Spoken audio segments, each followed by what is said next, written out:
Good evening, good evening. Welcome. Glad to have you on board tonight. We've got a large group expected, and we'll move forward with our webinar tonight, which is going to focus on how do you find customers? What's the best things that we can do to help find customers? And my answer is always, we help them find you.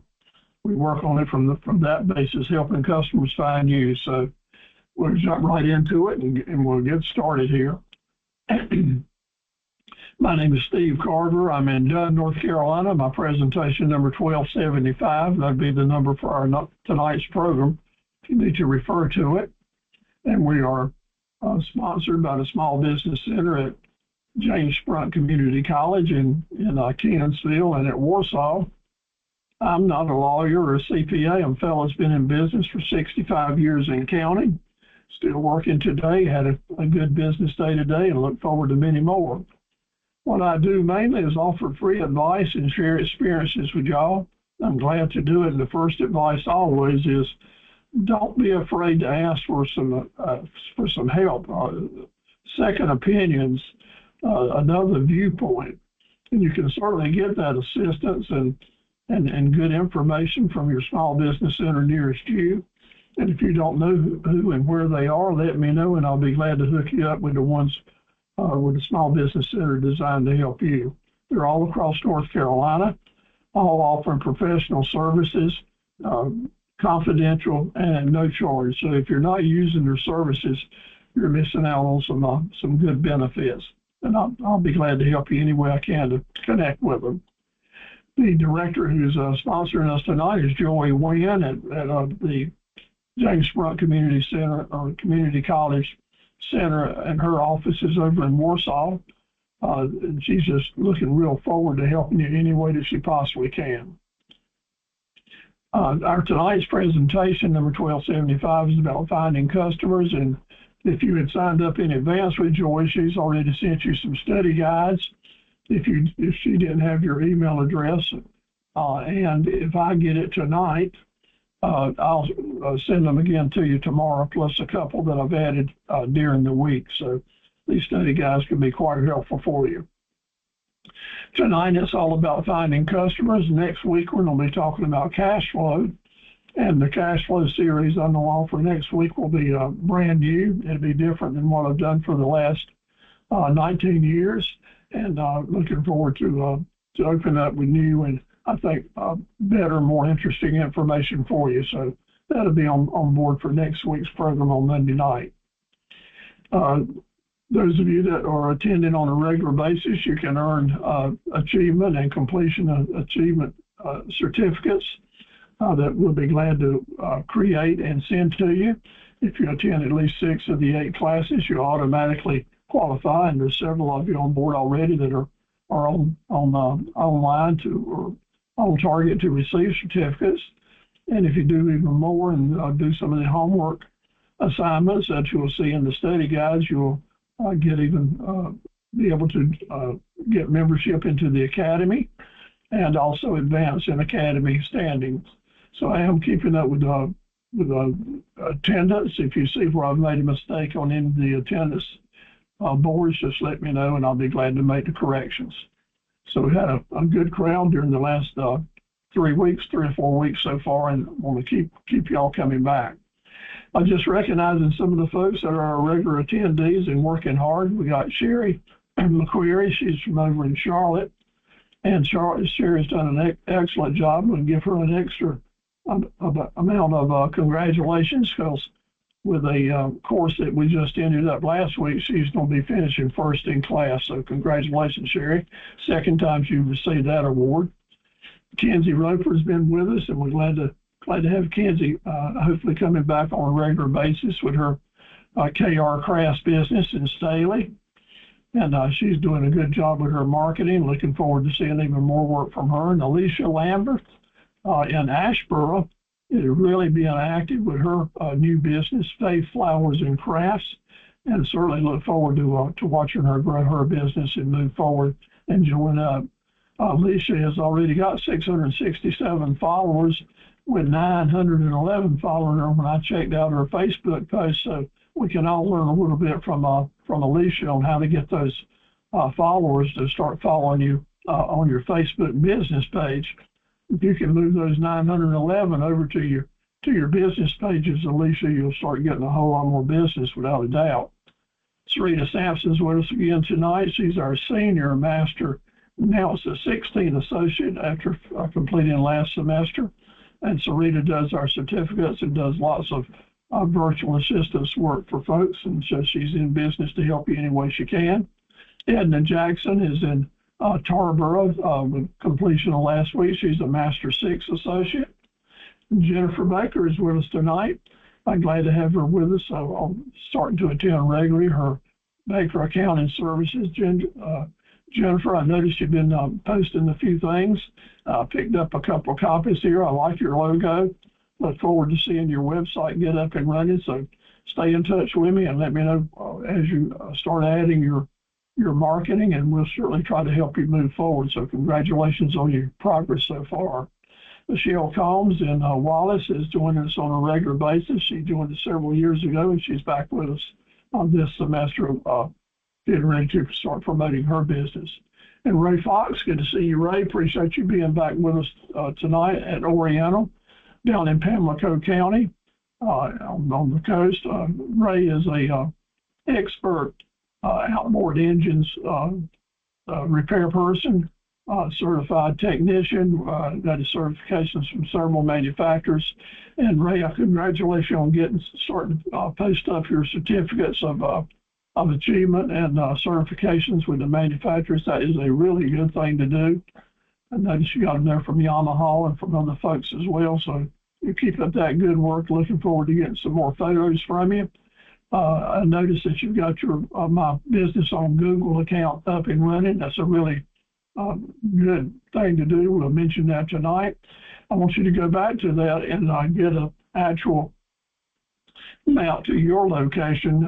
That'll help people find you and be more interested in you than the greater area. And the map they're showing now is advertising for some more folks, so you can get that corrected, I'm sure.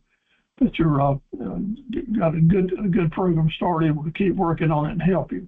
Eric Daniels in Fayetteville has been joining us. Eric is a retired military and has a lot of things going on, trying to decide what his business is going to focus on to move forward, but enjoying working with Eric and wishing the very best for him.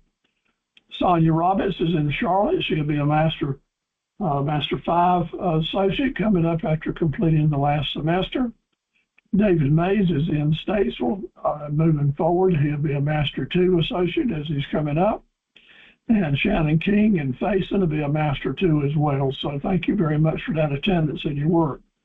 And here's our favorite new grandfather of the week, Johnson Sheffield, over in Warsaw, North Carolina. Johnson, thank you indeed for your work and for contributing and your comments that you had. We appreciate you. Kia Laurel in Kenansville, staying with us too. She's moving up in associates ranks. And Kia, I've been noticing where you've been doing some more very active marketing for your business. So very proud of you. Hey, Chess, good to have you with us tonight. We missed you, I think, last week. So good to have you on board. Appreciate the work that you're doing, and I like your post, inspirational posts that you're putting out. It's very good, very helpful, and thank you for your military service, active duty. So keep up the great work, please. And Kelly Gay joins us when she can. She's from over in the mountains in Tryon, doing great work with her work. I want y'all to find me on Facebook. We've got a lot to do. If we can connect there, I can help promote your business and look forward to doing it. And you see we've got a great crowd tonight. Several new faces. Marie, good to have you on board. And Charlotte, good to have you. Stephanie, back with us. Mary, good to have you as always. Thank you so much. I would appreciate it if y'all would go over to your chat board, and if you haven't signed in, please sign in with your name, city, and email address. And that way I can make sure that I can send you the study guides and any information that you may request by email. We have to have those email addresses just right. As you know, you get one thing wrong, nothing goes through on an email. You can connect with me on Facebook, Steve Carver, and then that'll help get us moving on with the helping each other out with promoting each other's businesses. So send to me links about your business, photos of yourself, photos about your business, your links with your Google accounts, any YouTube videos you can share, and then I'll get it up on the web and start helping promote it among the Academy members, and we're glad to do that. In this series, we're talking about quotes that famous people are offering to help us maybe better focus on how to move our business forward. Walt Disney started out saying we need to start doing things and just not talking about it. So all of y'all have been doing that for sure. Michael Ventura said there's no finish line, there's only mile markers. And that's very true as we move 1 mile marker at a time in small business. Bill Gates said we'll learn the most from our unhappy customers, because if we work with them and turn a negative into a positive, it will help our business with all of our customers. So Bill Gates is certainly right there. Nelson Boswell says to us that we got to remember, and that is a key to keeping customers coming back, is if we make a special effort to always give them a little more than they expect, to ante up a little more extra effort, extra information, extra goodwill, extra hospitality. Will go a long way to helping create raving fan customers, and we want to do that. So each week we're talking about some drill skills. We've already worked our way through 25 of them. We're going to mention these more in our quiz tonight, a little bit later on. So I do want you to pay attention to the study guide that we send to you with the drill skills. There's some great information there, and if you'll read them and look at the videos that are there for you, and kind of own these skills, these traits, these strategies, it will definitely help you and definitely give you a lot of self-confidence that maybe you don't quite have yet. Several of you that's with us tonight, several of our associates have taken up my challenge and rewritten them, paraphrased them as to how you'll use those skills in your business. And hopefully that gives you a lot of help. And if you'll do that and send them back to me, that'd be a good qualifier for you to become a member of the Academy and graduate. So number 35. You got to remember that there's more than just sending a quote. There's more than just putting the price out on the line. As you're working with your customers, it's really important that you pay close attention to nonverbal communications. Sometimes you'll get more information from what people don't say or the things that they don't do or the positions they put themselves in than you do from what they do right or say to you. So be aware of nonverbal communications. Are very important. And week number 7, we'll spend some special time talking about negotiating and closing sales and forecasting, and nonverbal communications will be very important in that process, and I'll send you some real good study guides as we talk about them. What motivates other people? As an entrepreneur in business, owning your own business, you might be getting started out and being a little shy, not feeling like you can push people or encourage them to move as fast as you would like to. Well, what that's all about is being assertive. And being assertive is not a negative thing as long as you don't take it too far. So I have to encourage you to as new people in the marketplace, new entrepreneurs, don't be so bashful that you don't push hard to motivate folks to do business with you, to motivate folks to become better employees, to motivate yourself. So motivation is a key to keeping a business alive. I deal with it every day and have for so many years, and I know that it's difficult sometimes. Some days we don't have as much energy as we do other days. So then we just have to recognize it in ourselves and find that assertiveness to push ourselves forward. So don't be afraid to be assertive. Do what you need to do. Tax season is always on board when you're in business and you're dealing with paying taxes and collecting taxes from customers. So I want to drop a thought here with you, and I want you to be aware of it. A lot of people think that taxes are a negative thing. They cost us money. They put you out of business. They can get you in trouble. You have to do a lot of paperwork, and all that is exactly true, and we're not going to get away from it. But there's two words I want you to be aware of. Tax evasion is a bad thing. That is breaking the law. That's lying, cheating, misrepresenting to get out of paying taxes that you owe. But tax avoidance is a good thing, and it's a necessary thing. And I want you to know that as a founder of your business, you need to be aware that tax avoidance is a good thing and a necessary thing. Because if you don't do all you can do to protect yourself from paying a lot of taxes that would seem like that you might owe that you don't actually have to, then you eventually you'll go out of business just paying out too many taxes because so many people have their hand out.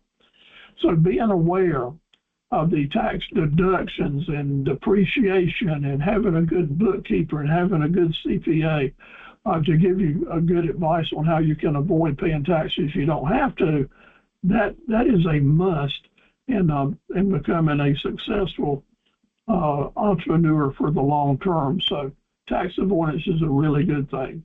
Now in week 8, we will talk about taxes and tax avoidance, depreciation, how to do those kind of things, and look forward to focusing on it. But I wanted to get that in now so that you'll know that being aware of searching out for the different deductions and ways you can avoid paying taxes is an important part of staying in business. It's not how many times that we get knocked down that really counts as far as business people go, as far as successful entrepreneurship, but it's how many times we can get up. Because I have to give you a heads up. As we're getting started in business, we're going to get told no a whole lot more times than we're going to be told yes. As a matter of fact, I think the average for a business getting started, customers will tell you no 8 times and maybe tell you yes on the 9th time. We just have to keep right on working at it and don't become discouraged. It's not easy. The longer you stay in business, the better you are at your presentations and your self-confidence, and then your percentages of getting those orders are going to start going up, and you'll be a lot more successful the longer you stay in business. So you just got to keep on keeping on, getting up with a smile on your face and a lot of energy. Is your legacy going to be that as a giver or a taker? As you're getting started and founding your business, some of you are just getting started now. I've been at it for 66 years, and we got some folks that are with us tonight that have been at it for 20 years plus, and others a little more than that. But the thing is, it's one way or the other. You're either going to be known as and make your decisions day to day on the basis of, I'm going to try to be known as a giver, somebody that helps folks, keeps a good positive attitude, and do all I can do to do that. Or I'm going to be known as a really tough business person doing a great job, but I'm in it for the dollar. The profit's all that counts. The almighty dollar is what drives me, and I'm going to take every penny that I can from people and keep my business going on. I hope that's not the direction that you're thinking about. I want you to be a good Academy member and think about mutual helpfulness, which includes us helping each other and helping our customers get the best win-win deals that they can get as well.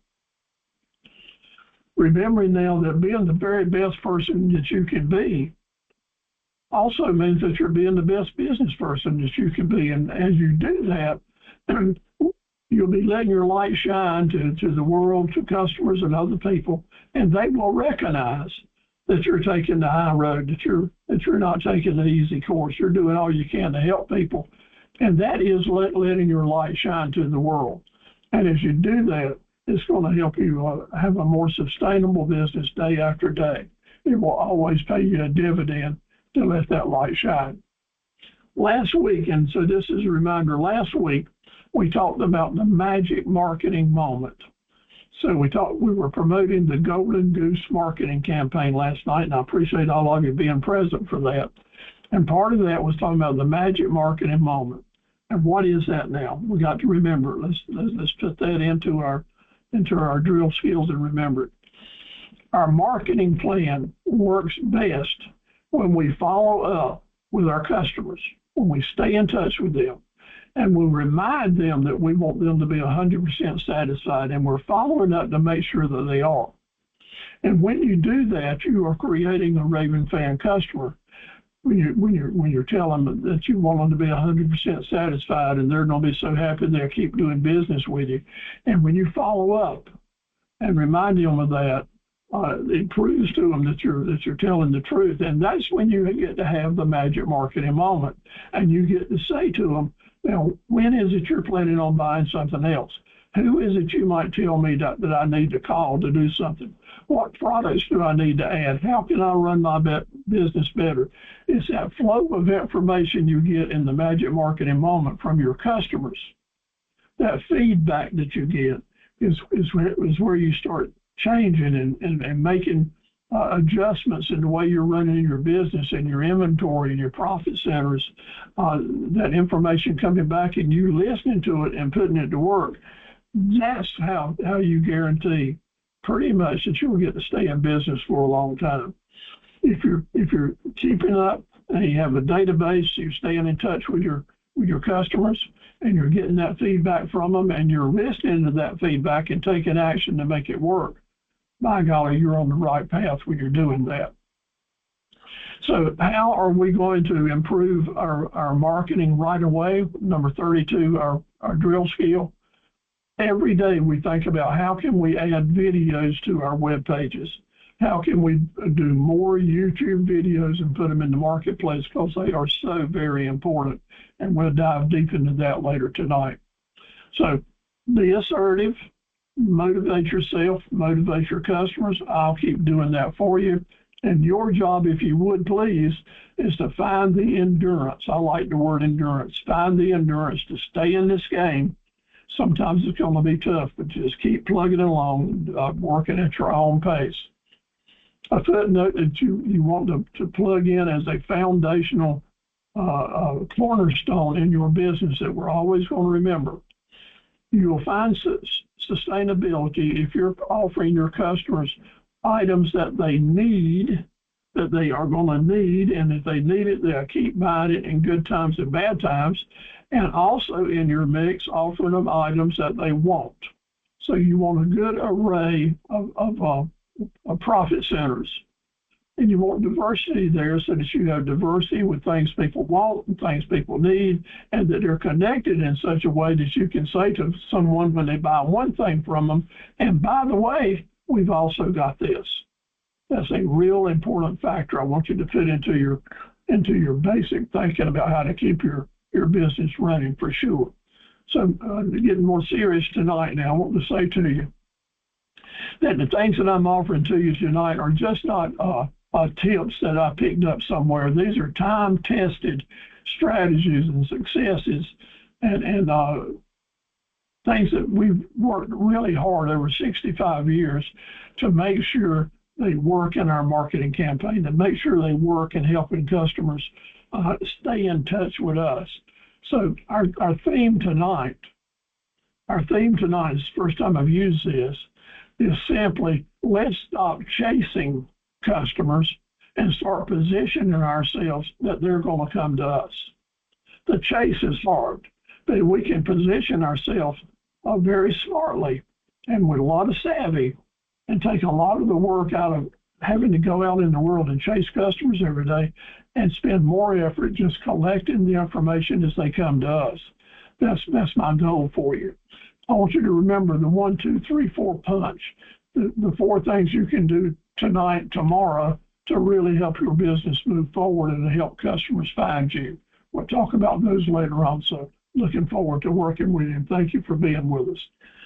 The goal is for our business to be like a magnet and bring the customers to us. That's what we're doing, help them find us to do that. And one of the key factors in doing this, and I learned this a good 30 years ago, is that each area of customers that you're serving, the region, the geographic region that you're planning on work, there's different characteristics with each group of customers and each area they're in. And these characteristics are important tools that we'll use in doing our marketing campaigns so that we're spending our marketing money and time and effort the right way, so we're putting it right to them to help them find us. We're putting the bait there, so to speak. We're putting the magnet there, so to speak, easy in their reach to bring them to us. And that's going to take a little thought. It'll take a little work. But once you get it set up for your business, it'll be the same over and over and over for years going to those regions. So we're going to talk about the region that the customer's in.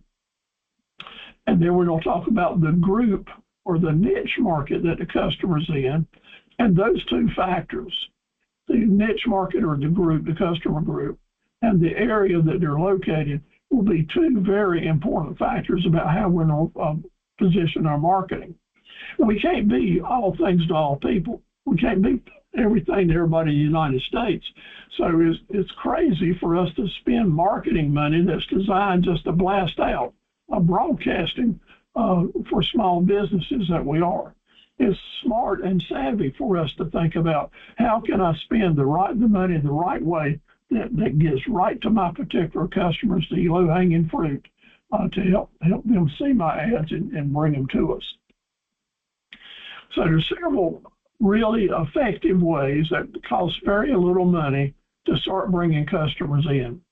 So if you've got an ad open that you can make some notes or to help you write it down, and sometimes I'll ask you if you would to go over to the chat board and and put the information in there to answer some questions.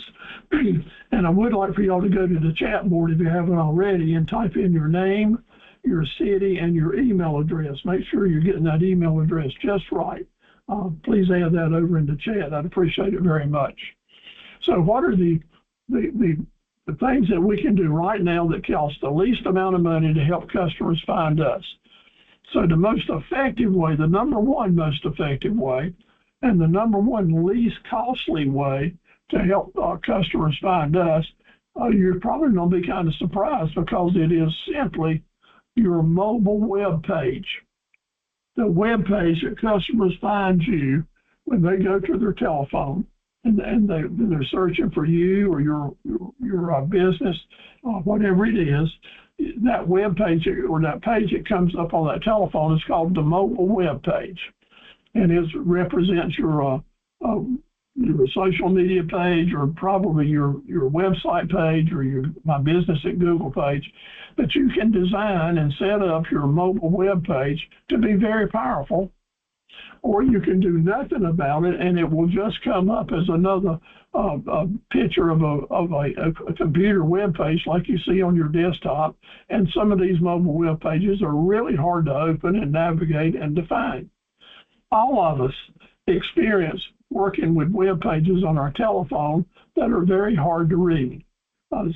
Spreading them out, making them looping with them, trying to scroll with them. Mobile web pages can be a real pain in the butt. And is yours?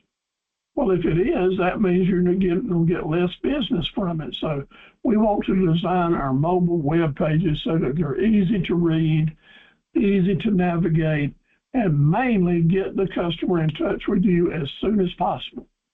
Now, this is a mobile web page that I've used for a lot of years when on the carverequipment.com.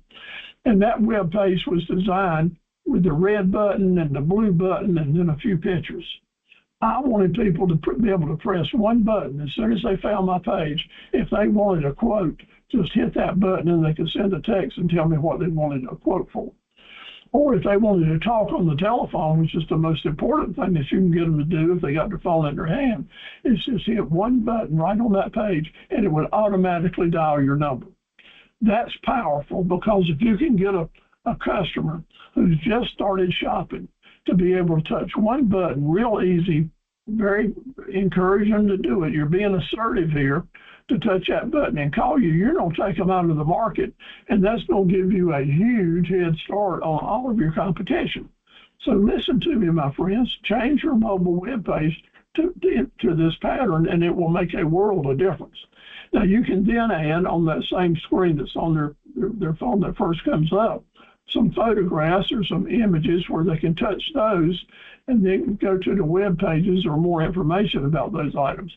I suggest you use photographs or large print so that the mobile page comes up with 4 or 5 really distinct messages that the customer can hit a button right then and get in touch with you. That's powerful. That'll make all the difference in the world about how many calls you get, how many folks are responding to your particular things. Be very savvy on this, and I'll be glad to help you with your pages. Send me some examples of what you're thinking about, and I'll be glad to give you some feedback on it, maybe some comments. The number 2 most effective way to help customers find you, and it's also very low cost. It's the old-fashioned way. The number 2 most effective way is the raving fan customer. The raving fan customer and your use of continuous promotions. If you're working and you're developing and you're creating your raving fan customers, as we talked about last week, then indeed, and you've got those raving fan customers' addresses in your database, and you're sending them constant promotions, you're going to get feedback from them. You're going to get business. But you have to send out those constant promotions to make them work. Now, do y'all remember how we created those raving fan customers last week? 3 ways. Number 1, we told them we were going to do all we could to see they were 100% satisfied. Number 2, we said they were going to be so happy that they would, doing business with us, they'd send their friends and neighbors to do business with us.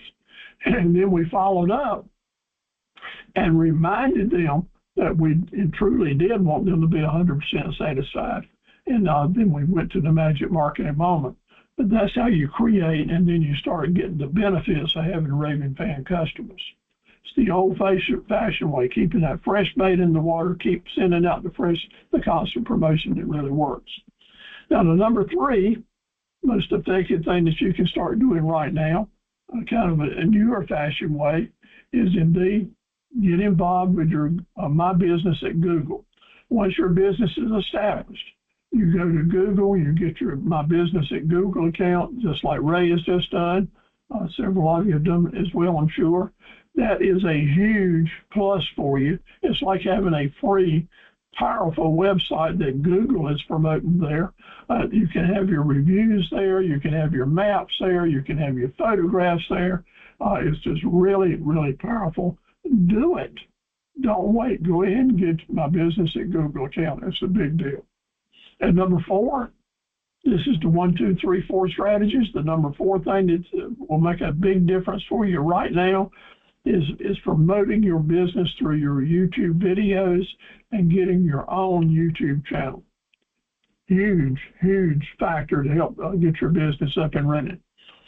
5 years ago, I got active in this, started really promoting my business on YouTube.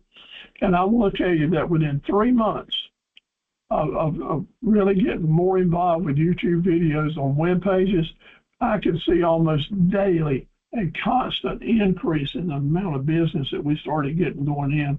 And when you multiply that after month, year after year, decade after decade, that adds up to a lot of new business for you. Are you into the videos? If not, please get there. It'll make a world of difference because the customers that are looking for folks are looking for them on YouTube. Every week I have people saying that I found you on the YouTube college, or it's such a powerful thing. And whether you've got another website or not, it doesn't make any difference. You can have your website as a YouTube channel and help start promoting your business even more. So that was the top 4, 1, 2, 3, 4 main things. I hope you made notes of it. That tomorrow, if you're not doing some of those things, you kick it in gear tomorrow and start enjoying what you can. Now, what are some other things to help customers find you right now? First of all, have as many marketable profit centers as you can manage effectively. You want some of the things that people want, things that people need, but you want a good diversity there. And as you'll see later as we talk about it, that diversity gives you then the platform, the springboard to jump into using DBAs, doing business ads, to really help promote your business. Next thing we'll talk about, number 5, important thing to do. Number 6 is to identify those customer target groups. Identify those niche market groups, as we said earlier, and let's get them on a list and start creating marketing plans that help getting our marketing right straight to those groups. Next, number 7, make your database real, make it live, and then put it to work. Every day, every week, you're adding new email addresses to it, and every week and every month you're sending out promotions about your business. You do this and you'll start getting a reaction to it. You don't do it, you're asleep.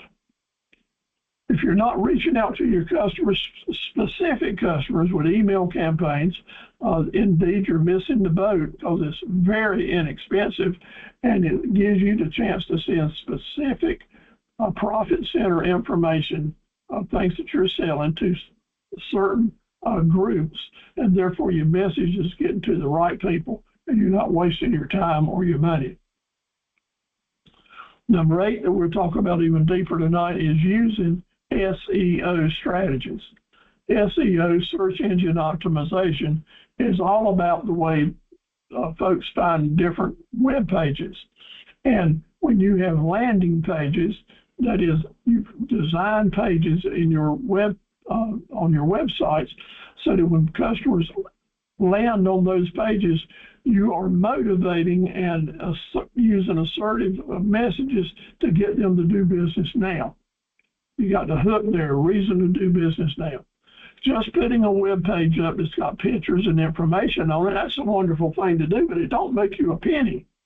You got to think SEO, you got to think landing pages, you got to think, okay, that person is here, it's time for me to create cash flow, I got to put the messages there to create a sale.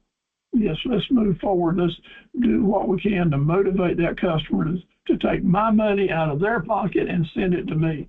That's what we want to do. So I want you to notice the study guides. I got some good information there for you about how to use AI to help do a lot of things that we're talking about tonight. You can do so much work now with AI just by asking the right questions, how to save money, such as that. So if you've got some extra time to spend to start kind of blossoming out and doing more work, broadening out your skills, don't hesitate to go to AI and start asking questions about your business and what you might find. So 6 examples that you might think about doing is using AI to create content within your web pages. You might use AI to help you find the right keywords and search terms. You might do your email and then go and send a sample of that email to AI and say, how about looking this over and seeing if you can improve it for me? In 1 second, it'll come back. You may like what they offer back to you, you may not. I usually do. I usually find something positive when AI sends something back to me. So you can use AI to create visual marketing assets. You can use AI to give you better information about how to communicate with customers, maybe even start using chat bots. And when customers give you good feedback, and you develop a lot of feedback, say over a month's period, you can summarize that and send it to AI and ask them to analyze it for you. It's just absolutely amazing, the information that you can start getting back. And so give that some consideration if you would. So search terms. I'll say right often that we need to put a lot of search terms on web pages to help SEO find you, help the search engines find you. But now you have to be careful not to overdo it. Overdoing it, I've been told by some people with Google, sometimes if you just flood a web page with the same search terms, the same keywords on the whole page, they'll flag that and they won't send customers to you. But I can tell you very assuredly, that doesn't mean that you don't need to load them up. It's just that you don't need to flood them, because now with AI searching web pages as well, getting the right number of words on pages, AI finds it very quickly, and indeed helps customers find you as well. High quality content, ask and answer questions, build good topics, put good information on those web pages, and they'll be found quicker. So see the SEO guidelines that I've sent to you. The study guide is really good, very helpful. And if you just don't read one thing in your study guides tomorrow or this week, that's the one I'd like for you to pay the most attention to. So what is SEO? What is search engine optimization? Well, simply, it is a set of skills or even an art form that helps the customer that's searching find your page instead of your competition. The SEO content that you have, the way you put together your web page, really makes a big difference in where your ranking is. As a matter of fact, it makes all the difference in the world where your ranking is when it comes up on your Google search or on your telephone when someone's searching for something. So bottom line, it helps customers find you before they find your competition. There's a right many factors that come into play. Matter of fact, there's 1,000 factors that come into play with SEO, and it's changing every day. But there are a few factors, mainly 6 of them, in my opinion, that you and I, as small business founders, need to be aware of right now, and making changes that comply with these 6 suggestions will help customers find you quicker right now. Number one, in my opinion, is the name of your web page.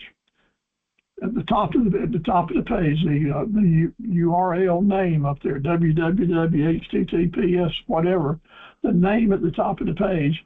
If within that name, you've got the topic within the title that a customer is searching for, then I'm going to tell you that your chances have just vastly improved to come up on the Google search. So naming the pages are very important. So here now we'll say that as we name pages, we can have a page that's got all the same content, but have a different name and a different name and a different name, even though it's the same page, same photographs, same videos, YouTube videos or otherwise photographs, as other pages with just a different name. So what? That's very important, because by naming the pages different names, then the name that you would use would be the DBAs, the doing business as. We name the pages different names that correspond with our different profit centers, our different brand names, our different branding, the different types of items, but still appropriate to a certain page. You can just stack up your website with lots of web pages for almost no money. It costs hardly anything to duplicate web pages and just change the name on it. We'll talk about that even more tonight. So that's why that name can be so very important. Number 2, because so many people are shopping on their telephones now, and they're shopping on their telephones to go to the internet pages, of course. Your mobile pages, or in your number 1 mobile page for your website cover page is most important, but all of your web pages need to be mobile friendly. And they just don't come up mobile friendly unless your webmaster, whoever's designing your website, makes them mobile friendly. And sometimes if you got somebody help you and they're cheaping out on you, they just put the page up there that looks good on the desktop. But in today's world, it's really more important that your web pages look good on this or working best on a cell phone. But it's also important that whoever's doing your pages take it to the next step and do the different pages, and they'll name them differently. And so you have web pages that work equally well on cell phones as they do on desktops and on laptops or tablets or even other devices. An expert professional webmaster will be able to take a web page and make it work really good on different devices. They'll know how to do that. I don't pretend to know how to do that, but I know that several of y'all do and are often virtual assistants for that. So if any of you just don't know how to approach that or want to ask any of our classmates with us tonight if they would help you with it, go to chat over there and y'all start talking to each other. That's what we're here for. Use your social media, and I know how important that is and how many more people are doing it. Matter of fact, I'm getting suggestions that I broaden my horizon, and I'm planning on doing that in the near future. But I do suggest to you that if you're just getting started and you hadn't tried it before and don't have a reason not to, I want you to start with Facebook. I want you to start with a personal Facebook page and automatically create your business page and get started there. I'm saying that because I know that a lot of your classmates will be able to help you with that, be able to promote you, follow you, and we get you a good following. After that, jump off to whatever social media you want to. What I do discourage you from doing is trying to do them all at one time and therefore not doing any of them well or not having much of a presentation on any of them. It's better to do a few things right than a lot of things halfway. So do that. But Facebook is important. Pinterest is important. So many others now, I can't even name them all, are very, very important to do with different types of businesses. But let's start with Facebook and grow out from there, and we can all help you get started that way. Number 9, the keyword search terms are a big, big deal, and that is the content that you have within your web pages. The content that you post in web pages as well as in Facebook and other posts too. The search engines see that content and it's important. So if you're promoting a certain product, you want to name that product within your content many, many times. Just over and over again, just don't flood the page with it, but keep putting those words into that content. And as you do that, that helps the search engines find you and move forward with it. It's a big deal. So I plan to do that, and I'll give you some examples later on. If you maybe don't have a good idea about how to come up with a lot of additional keywords that mean the same thing or project your profit centers, good news. There's several websites on the internet that if you just simply type in keyword search terms or help find keywords and search terms, you'll come up with just like I'm showing you on the slide here, lots and lots of websites that you can click on. And when you go there, you can put in your your keyword that you're interested in, and it will give you hundreds or thousands of options that you might want to use. And in addition to that, it'll even tell you some of these websites about how many searches every day that particular keyword gets. So you can pick out the ones that are most apt to increase your business. And I was just amazed when I found this web page that told me in one click in 1 second that Brooks shoes, for example, the search for Brooks shoes was 280,000 clicks that particular day. And running shoes was 226,000 clicks. So that if I was at a shoe store and was promoting a certain kind of shoes, I would come here and look at the search terms that would get the most traffic. And indeed, I would name a web page that would match up to that traffic so that I could bring customers to my shoe pages, and then I would tell them all about my shoes. That's the way you really see the internet start working for you. That's how the huge operators make it work. Now, next important factor is, as I said earlier, I want you to have your web pages, but I really want you to know that you want to be in tune with having landing pages. Let me just say, like, if I want to win a car race, then I'm not going to carry my old wore-out Suburban down to the racetrack and expect to beat the race cars. If I want to win the race, I need to have a souped-up hot rod race car made for racing. If you want to get business from a website, then you want to have web pages that are set up to do business, to make deals. And we'll call those landing pages. Those are pages that you put the effort into it to show the customer that you want to do business right now, and to make it really easy for them to click here and to click there and get the information they need, to spend just a minute or two on it and realize that you've got great content so they will read it. You've got the look and the hook, the look that makes them want to stay there. You give them enough good information that keeps them there instead of going somewhere else to find details. You let them know that you got options of how they can pay for it, how they can buy it. In other words, you're not saying take it or leave it, but you're sending the message, let's talk about this and figure out how to do business. You can make it as simple as click here and order now, or click here and ask questions, and let's just see how it can work out. Landing pages, landing pages, landing pages.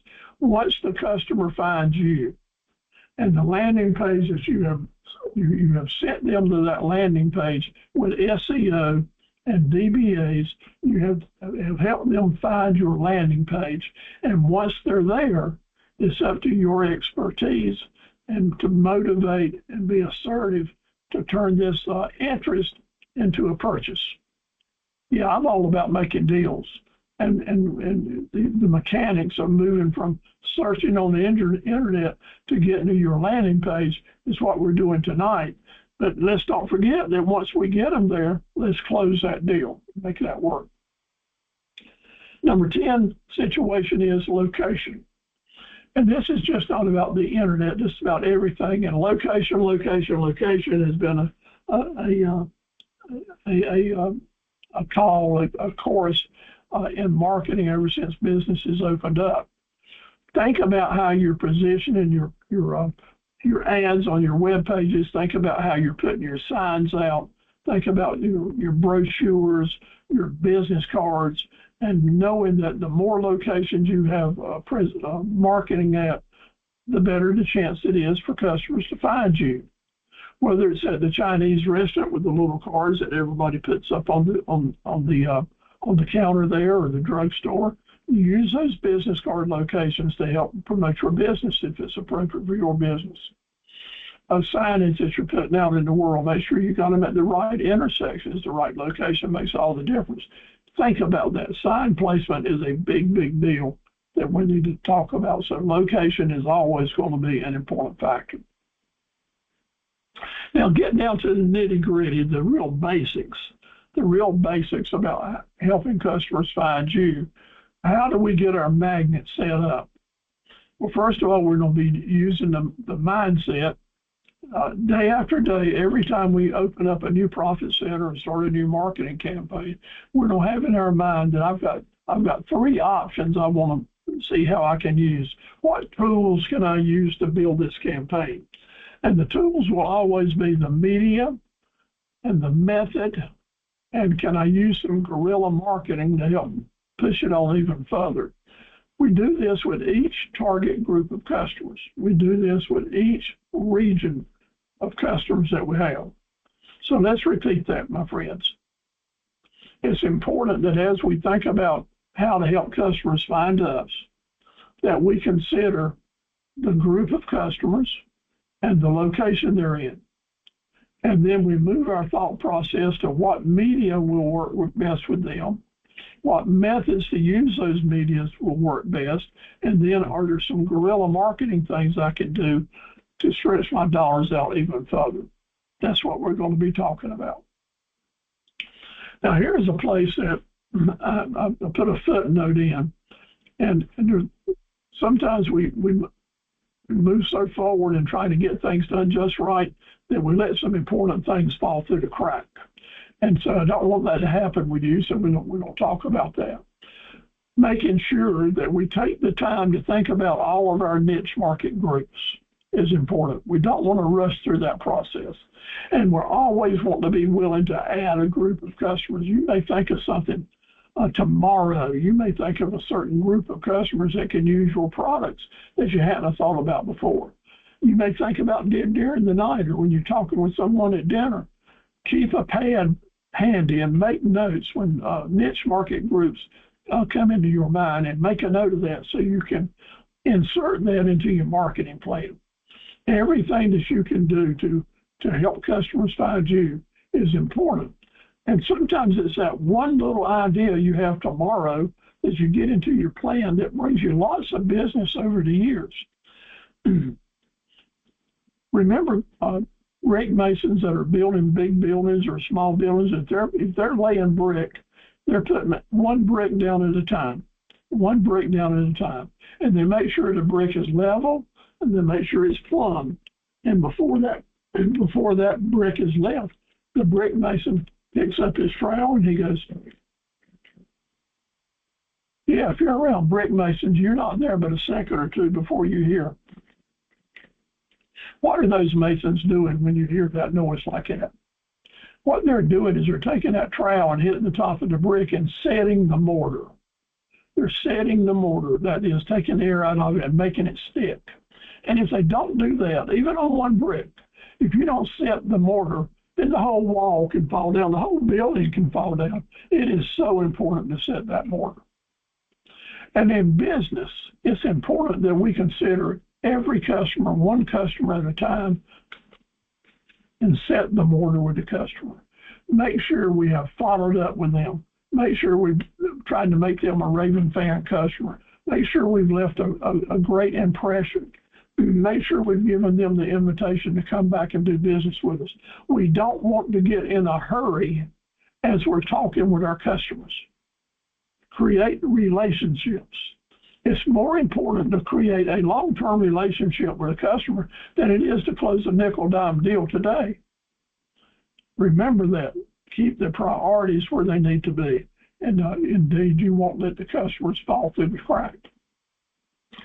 And the horse out here in the front by 4 inches won the race. He won the race. 4 inches. He won $1 million. The second horse, a wonderful, great horse, was when 4 inches, he won a bale of hay. Yeah, just a little thing that jockey knew how to do to get that horse to stretch out one more step, just a few more inches, makes all the difference in the world. In business, sometimes if we get one more deal a week or one more deal during the month, it's the difference in profit and loss. And, we got to make that profit and loss to stay in business. So it's not all about making the millions. It's making one deal at a time and create each deal, whether it's for a nickel or for a dollar. All the deals are important, and they add up to helping you end up in black ink at the end of the month and at the end of the year. The jockey that knows how to get that deal, that's treating every step as an important one, every customer's one, is the one that wins the race. The entrepreneur that creates every customer as being very important, and we don't have any to lose, is a very, very important thing to do. Now, new in this series tonight, I want to put this little footnote in, and that is how to help customers find us. One of the best ways that you're going to have to help customers find you is word of mouth, other customers talking. And an important factor that a lot of new businesses are losing, absolutely losing big time in today's marketplace, is not giving appropriate consideration to generational marketing, how to target different age groups. So now I want to kind of make this a little more complicated. Let's up the ante a little bit. So not only are we going to look at these individual age groups and geographical areas, but with the particular things we're selling, do I need to be sending marketing information to some of them in different ways with different messages? So I'll focus on Mary Young, who's with us tonight. Dr. Mary is writing books, and books for children, books for adults, books for young adults, books for people that are married, other situations. So Mary is thinking about now, maybe I need to think about in my marketing to make sure I'm giving consideration and the different methods or medias I'm using. I would be using different methods for my different generations that I'm trying to affect, because it's very, very evident, very clear, very real that people from the different age groups, indeed, there is a generation things, and we need to stand and understand the different ways that the different ages might be looking at our ads. So one size fits all in some situations, but a lot of situations it doesn't work any longer. And so let's put that into our thinking as we say, well, this ad might be great for this generation group, for the baby boomers, but it's probably not, hasn't got the right verbiage or the right look for the Gen X. So give that some consideration as you're trying to help customers find you. Remember, the different generations in the marketplace are the baby boomers. That's the old codgers like me, born between 1946 and 1964. They got different values, are looking for different things. Take some time, go back and look at your handouts and the study guides. Give some consideration to how you might change your ad for them. The Gen X bunch, 65 through 1980, they're turned on by different buzzwords, different key traits they're thinking about. They're actually being very straightforward, very authentic with your promotions. The millennials, 1981 through 96, they're all about generating content. They're all about showcasing values, all about convenience items. So give that some consideration as you're helping them find you. And the Gen Z, 1997 through 2012, they're all about being mobile. This is where mobile marketing is big with them. They're all about videos. They're all about influencers. So give some consideration to how you can best reach those customers and help them find you as well. So let's define our customers. And I'll use these targets as an example. I want each and every one of you to give some thought to who your customers are and where they are. Raymond, in the outboard repair business, you might think about the specific communities that they're in. You might think about, or maybe they're in sport fisheries or maybe commercial fisheries. Maybe they're coming in from Newbern. Maybe it's residents in Pamlico County. Give some consideration to different marketing efforts to help the customers in certain areas doing certain things find your ads. Put your ads where they're going to see them first and give that consideration.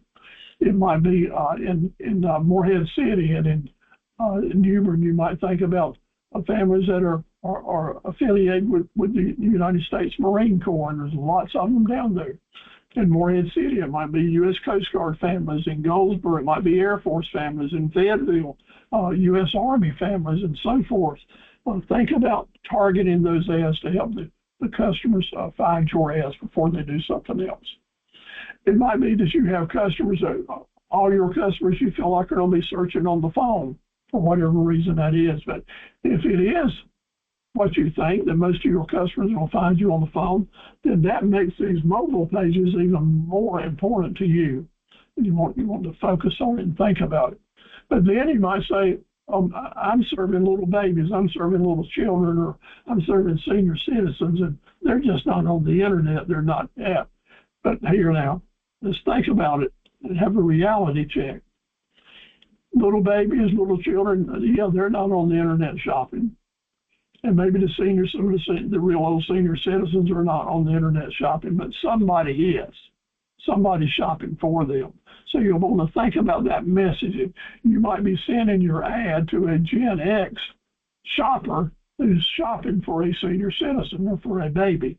So put that in your consideration that the generations will have a big play as you're thinking about that. One of the best group of new customers that a new business founder can get identified with are folks that are new to the community, folks that are just moving in, new to the community.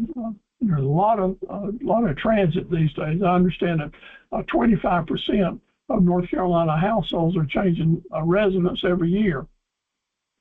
So what's the deal there? Well, those folks are not loyal to anybody. They're just coming in. So they're not loyal to someone that's already established in the community.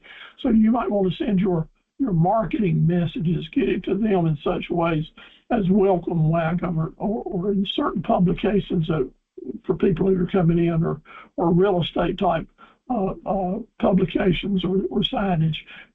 Folks that are new to, what are they looking for and making sure you're getting their message right to them. In eastern North Carolina and in the mountains, of course, we got vacationers, we got weekenders, we got visitors coming through, travelers.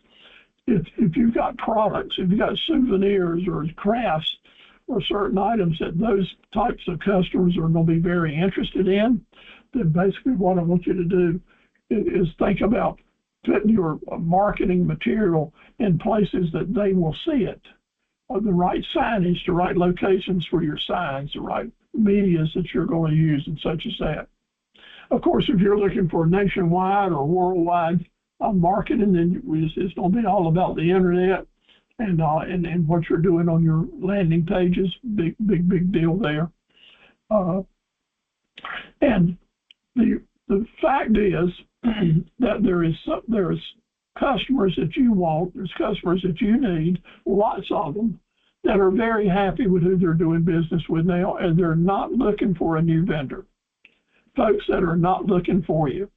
Well, I want to tell you that they're important, and I don't want you to let them fall through the crack. I want you to make an allowance for them and to know how important that is for you, and I'll touch that a little later. So, helping customers find you. Because of the variety of entrepreneurs that are with us tonight, I know that some of you are probably in the crafts business or just getting started and promoting your business with town events, with street fairs, with rallies or festivals in different communities. And that's important for a lot of startup businesses. So in your handouts and in your study guides, I've got you information about the very best places to find out what's going on, what's up, where you might want to go put up a booth or promote your business. In North Carolina, there's several places you can go to. North Carolina vendor events, North Carolina events, such as that.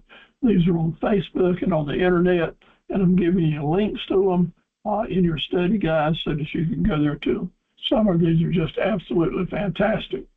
The best one that I know of is the North Carolina Festival and Events publication, and on the internet, you can go there and you can click there on those pages and go through them and basically see everything that's going on this year and even next year probably.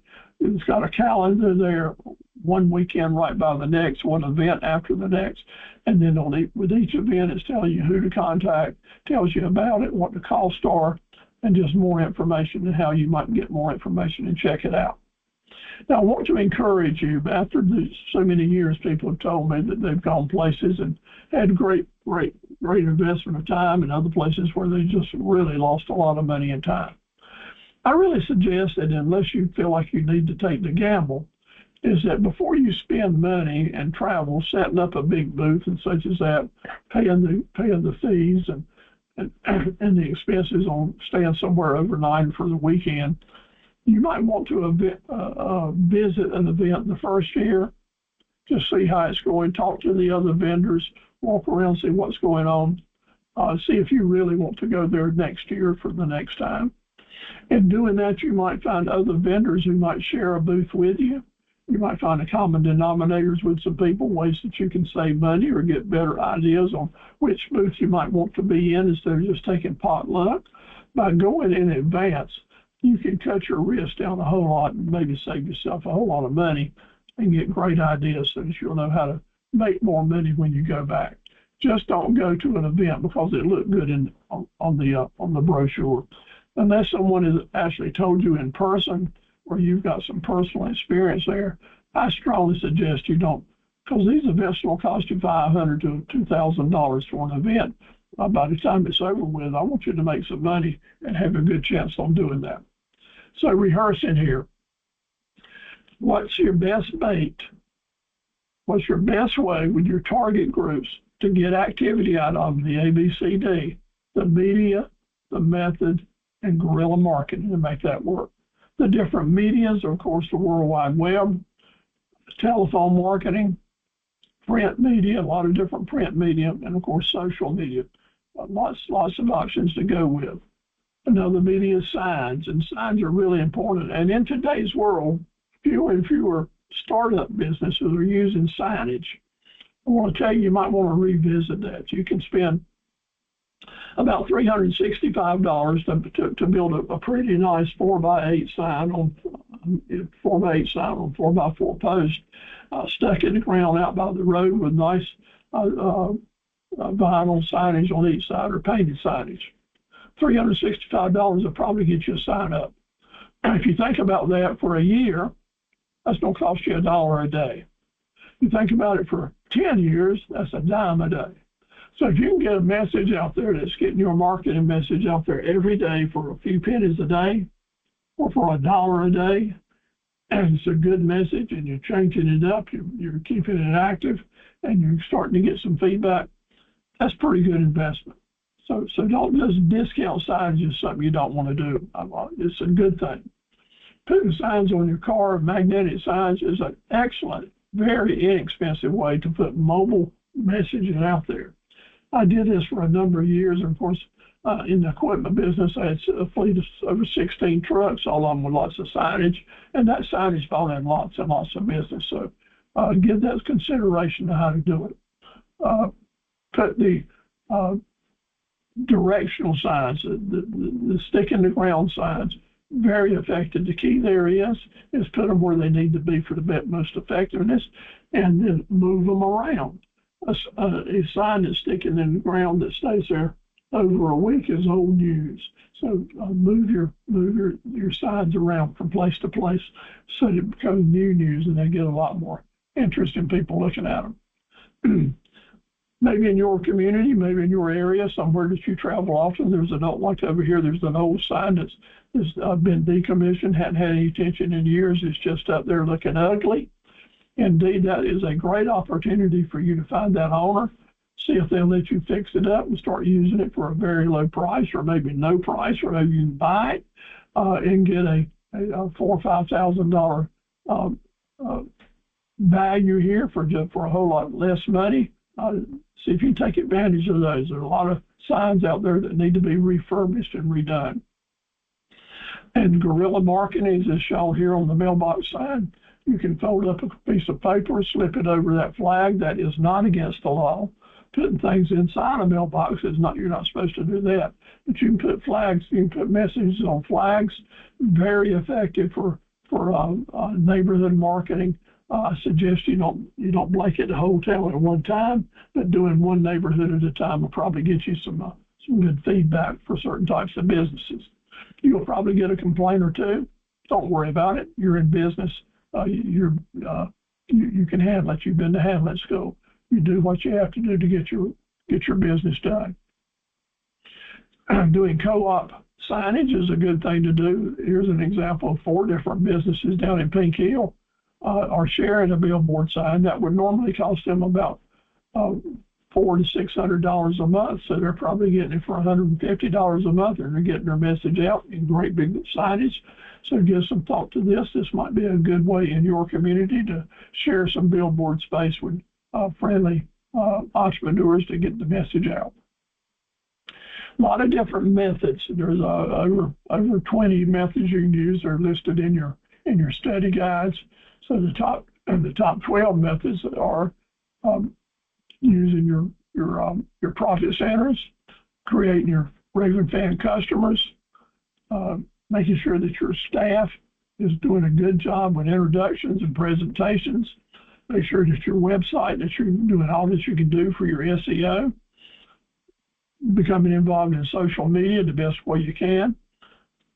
Start getting testimonials that you can share and post in your web presentations. The work you do with search engine optimization. Continue to send out those messages in your marketing.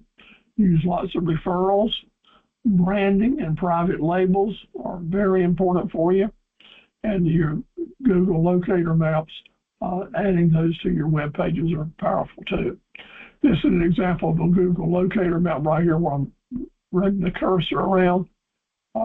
Having on your web page Every web page, information else, someone can click here to get a map to go to your place or a phone call to give you a call. It's very important. Make sure you make it easy for the customers to find you, and that's a good way to do it. So what is guerrilla marketing? What are guerrilla marketing tactics? Guerrilla marketing is basically when you are doing things kind of out of the norm, things that will help you reach people in an unusual way, ways that your competitors aren't using, maybe low cost but very effective. Guerrilla marketing is very important. I'll be glad to send you some good information on guerrilla marketing. I took a section out of this program for tonight because I had it in the quiz, but I think you'll really enjoy it and make it work for you. So what are we going to do? We're going to develop a plan for each customer group, for each one of your niche markets. Really important. So that means you got to list them. You got to list down your customer groups. And if you want to do a list of particular customer groups that you're thinking about and send those to me, I'll be glad to review them with you and give you some comments if I have any. With each customer group, you're going to come up with a media that works best. You're going to come up with a method, how you're going to put that media to work for them, and the guerrilla tactics that you can use to maybe promote that as well. 3 different sections. That's why there was 3 arrows in each target. So in this world today, and we heard about the people that used to sell the brushes and the Hoover vacuum cleaners through the years, and door-to-door sales is kind of something you don't hear about anymore. Very seldom. Only door-to-door folks that's come through my neighborhood that I've seen recently are folks with Bright Spree and the Mormons, and I don't remember any others right off the hand. But I want to tell you, door-to-door sales are still effective. But I just said we don't want to have to chase every customer, do we? No, we want to position ourselves so they come to us. Well, sometimes that's just not going to work. And some people just don't want salesmen to come by. They got the signs up in the windows discouraging it. But I don't have to say to you, in your particular business, there may be some people that you have got to get their business. You really want it. They do a lot of business, and you could use it. And email may work. A telephone call may or may not work. So we got to go see them. We got to go knock on that door. And Papa Steve that was here said, yes, be savvy enough to know that they are important to you and make a list. Make a list of those particular customers that you know they can give you some business and you want to get it if it takes you several years to get it because it'll be worth it. You know who I'm talking about. So do that. It's really, really important. Now, when you get there, I don't give you a heads up right now. There's going to be people who are there to keep you from seeing the decision maker. And the receptionist or the people out front or the sign on the door that's saying, no solicitation, this and that. Well, we'll say to you that we'll call those people the gatekeepers. And they're there. But they can't stop you because you don't look good, you don't dress nice, you don't have a good business card, and you don't have a pitch, you don't have a story and a smile on your face to say, look, I'm new in town, my business just getting started, me and my family are here, we really want to let you know that we're here, so let me just leave you a brochure or a business card and say to you that if something comes up, I'd appreciate a call. Keep it simple, but keep it nice and keep it steady. While you're there, I want you to remember names. I want you to get some kind of information that you can identify with next time you come back. What they like, what the kind of dog they have, what kind of car they drive, what kind of candy they might like, a flower for the receptionist, or a handshake, or some candy, or something for the guy out front that you're talking to. And indeed, you might want to do whatever it takes to remember to go back in 3 weeks, 6 weeks, not over 6 weeks, and renew that visit. Let them know you're real and you're here to stay, and you start creating a relationship. What you want to do is to build a relationship with these people so that when the opportunity comes up at that business and the decision maker is sitting back there and he says, Sally, we're going to lose the contractor that's been painting for us for years and years and years, so we're going to have to find someone else to do our painting. And Sally will be in a position to say, well, Mr. Jones, this fellow's been calling on us on a regular basis for the last several months, a new painting contractor. Seems like a nice guy. You know, let's give him a chance. That's how doors get open. Because I want to tell you, in some businesses, you're not going to get any business until somebody dies, until they move, or someone retires. That's the way it is in a lot of places. And if you're the person that is paid the dues and made those calls to those particular businesses along the way, then you'll be the one that gets the chance to go in. That's how doors are open to you. So in reality, the gatekeepers, the people that most entrepreneurs hate, the gatekeepers can become your raving fan customer and open doors for you. Now, the chances are great that if you've created this relationship, that maybe you won't get the opportunity of that particular business, but the gatekeeper is at dinner today with her friend, and her friend mentions about a business opportunity that's coming up, and the gatekeeper remembers you and refers you. That's what raving fan customers do. So the more relationships you can build with the gatekeepers, just as important. So maybe the door to the office, the front office is close to you, but the front counter, the back door at the shop, other employees at that business that you can create relationships with or start talking to and learning more about the business, you go for it. Now, it took me 6, 7, 10, 15 years in some cases to win over a certain client. But staying with them and having my little book with the notes of who's there and what they're interested in or who's next or maybe some information, it goes a long, long way. A long way. One situation I had with a large company that bought a lot of the forklifts through the years, I found out who the salesman was and had their business for years and years and years. The salesman had worked for another company. And indeed, he had sold this company maybe 60 or 70 lift trucks, and I wanted their business. They were fairly close to us. But when I went in and asked them for business, they said, oh, no, we're loyal to so-and-so. We're loyal to this guy. He takes good care of us. Well, eventually, you know what I did? I went to him and I hired him. He was such a good salesman. I hired him away from a competition. And then he started selling for me, and we got that company and a lot more of his good customers. Now, it cost me a pretty penny. He got paid high commissions, but he bought in large volumes of business. So those customers that you decide that you really want, you have to be assertive enough and aggressive enough and have the endurance to figure out a way to get them. Now, you can't do this with the whole world, but you can make a selective list. And if it's on your mind, you'll be amazed at some things that have come up. And those ideas that you're coming up with will play well with other people as well. So to get into business, someone's got to die, move, or retire. Know that's a fact, and then you act accordingly. Customer retention has got to be a major part of our plan. Once we are able to get them, we need to really keep them. We need to keep a customer-first mindset, and we do that. We let them know we're real by being committed to telling the truth. Do what you're going to say you can do.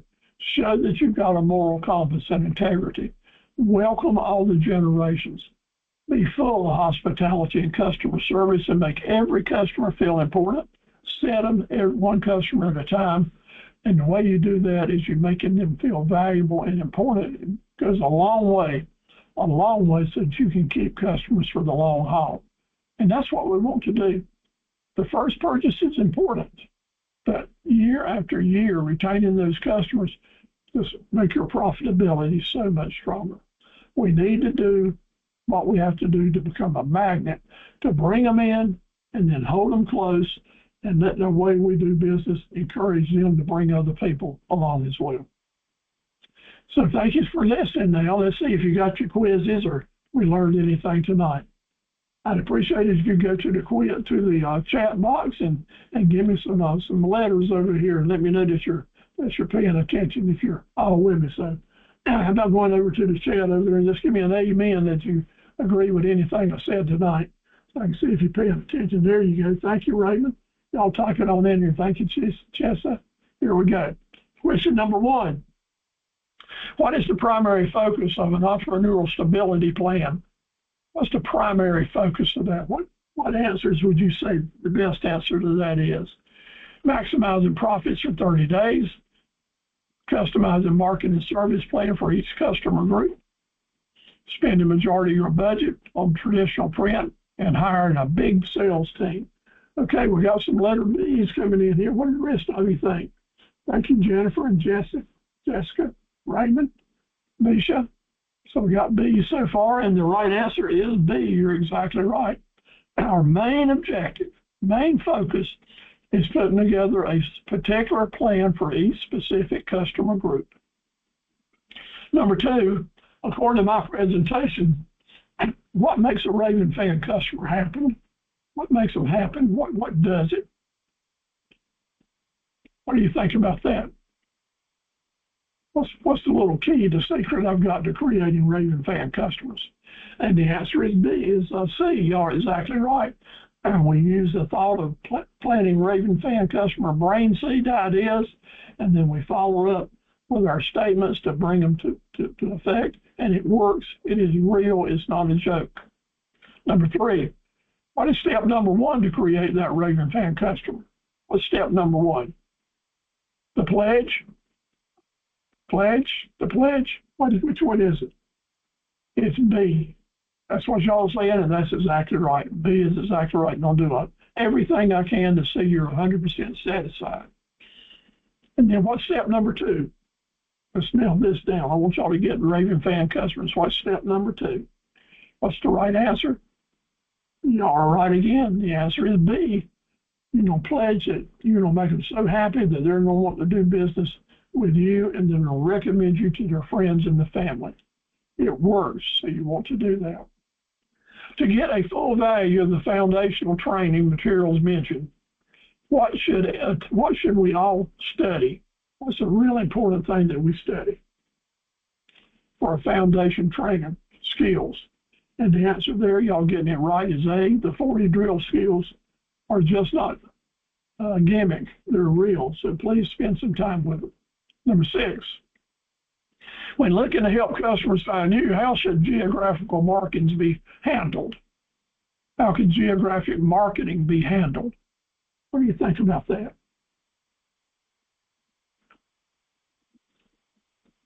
We're getting a lot of C's here. Let's see how that works. C is exactly right. C is exactly right. Develop a specific tailored strategy for each region. Y'all got it just right. Thank you. Number 7. What is item number 1 in the low-cost 1, 2, 3, 4 punch plan that we talked about earlier tonight? What is item number 1?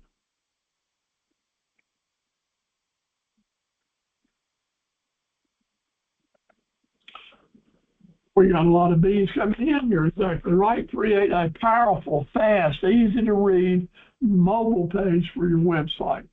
Don't forget that. Think about it. Look for yourself on your telephone and see how powerful your mobile page is, and then let's improve it. Number 7, why should you offer many marketable profit centers and use multiple DBAs and/or private labels? Why do we want to do that?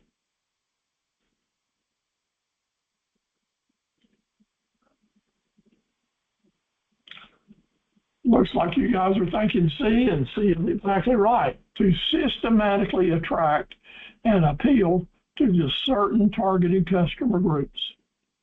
When you have all this in your plan, then your marketing plan will work. You're not taking a lot of risk. You're not spending a lot of unwasted money or wasted money. You put your money where it needs to be, and the customers will find you the way you want them to do it. Number 9, fill in the blank. Yeah, we're going to do this 1, 2, 3, 4 punch. We're going to do it when? When are we going to do it?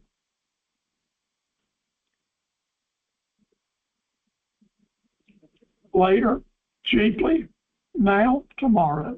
When's the right time to do this? When are we going to get serious about helping customers find us? And the answer is now. Number C, that's exactly right. Number 10, step number 2 for the Raven Fan customer close focuses heavily on what powerful business growth mechanism. What moves the RLC customers to coming forward? How do they really help us? Thank you so much. You are right on target with the right answer being C, word of mouth marketing. It's the most powerful process that we have to help customers find us, and that is what their friends and their neighbors and their family tell them. So if we're building customers one at a time and we're creating relationships, what we're doing is every time you do that, you're creating an individual word of mouth marketing machine. It goes a long way. And that word of mouth can be spread out with different referrals, lots of different ways. And I'll give some of y'all are doing such good work. Raymond, a special congratulations to do. Raymond's getting great reviews on his Google My Business pages. And those reviews are just like Raven Fan customers telling the world, not just word of mouth, but word of internet, about what a great service he's providing, and that automatically helps send other people right straight to you without those misgivings or anxieties that keep customers from doing business on the internet. Let's try to remember that. Number 12, instead of launching a broad generic marketing campaign across the entire state or nation, what should a new business owner do first? Wait for customers to call, develop a customized targeting strategy for each geographic region, rent billboards in every major city, focus only on digital banner ads. What do you think? What have we been talking about tonight?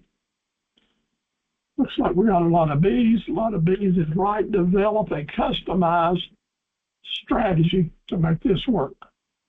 Make it work. Congratulations, you're right on target. And last, complete this foundation concept.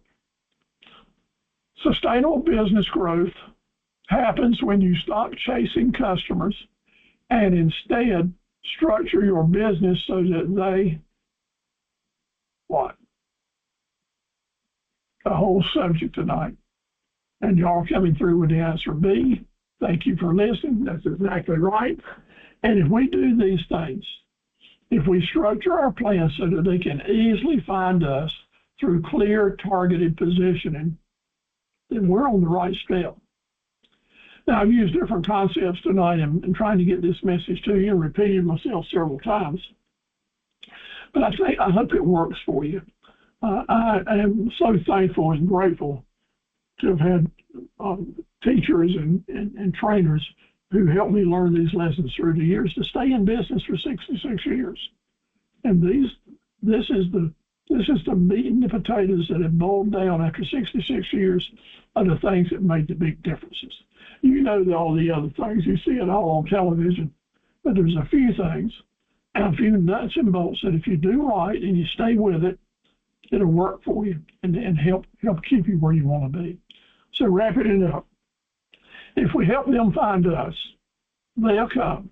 And when they come, we want them to have for them things they need and things they want, and we want to have a win-win proposition for them, and we don't want to be saying take it or leave it.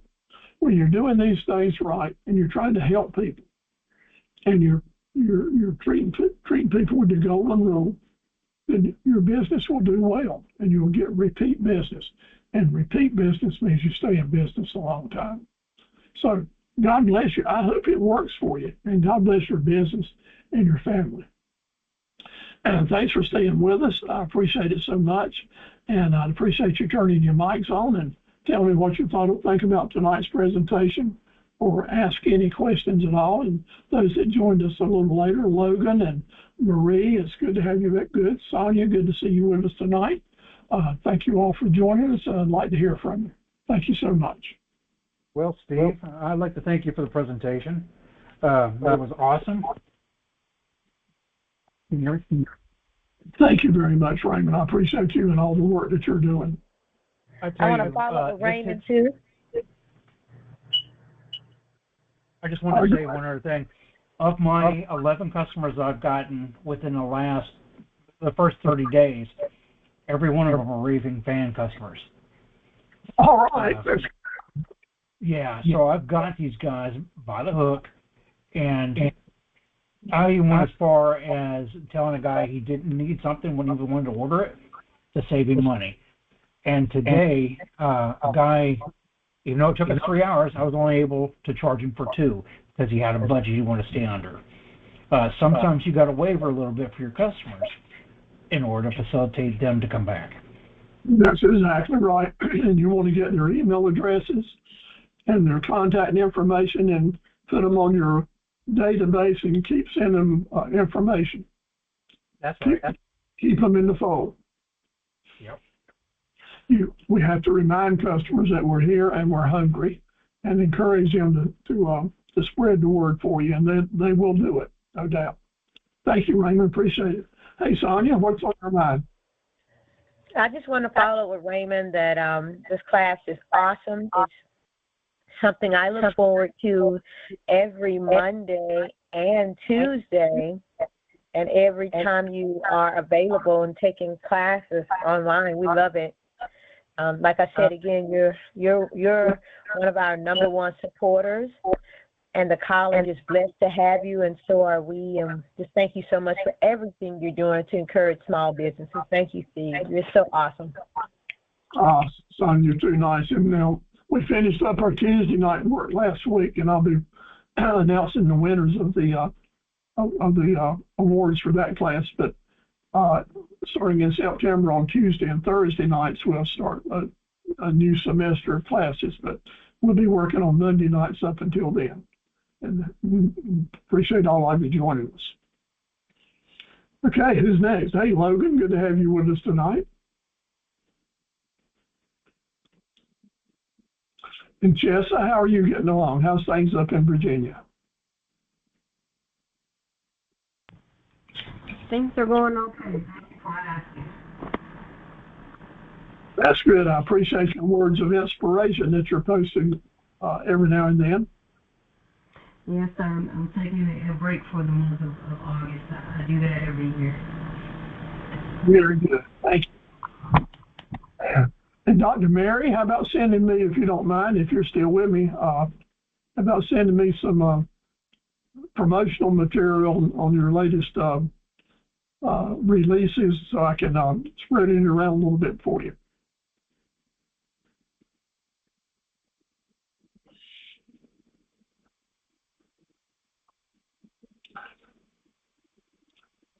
Okay, everybody, it's like on Walton's Mountain. Good night, John Boy. Y'all take care.